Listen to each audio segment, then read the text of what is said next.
Տոտենհեմը վերջին 17 տարում առաջին անգամ գավաթ նվաճեց, այն էլ ինչ գավաթ, Եվրոպա լիգան, բացենք Պանինի 365 ստիկերներից և տեսնենք, արդյոք կլինի այստեղ Տոտենհեմի կամ Յունայթեդի ֆուտբոլիստ։ Օ, Ռոնալդ Արաուխո, Քահրաբա, Լիվերպուլի բեյջը, Բարձալի և Բոնուչի երրորդ թայը, Ֆլորենտինոն, բայց ոչ Պերես։ Բացում ենք երկրորդ տուփը։ Կիլիան Վիլֆրեդի Էմբապե։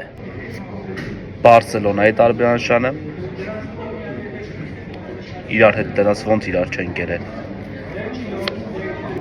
Այստեղ է նաև Ֆերմինը, Ատլետիկոյի հարձակող Սորլոթը և Լեոնել Անդրես Մեսին։ Այ քեզ հետաքրքիր։ Չգտանք Յունայթեդի կամ Տոտենհեմի ֆուտբոլիստ, բայց կշարունակենք մեր փնտրտուքները։ Պանինի 365 2025 թվականի ալբոմը լրացնելու գործում։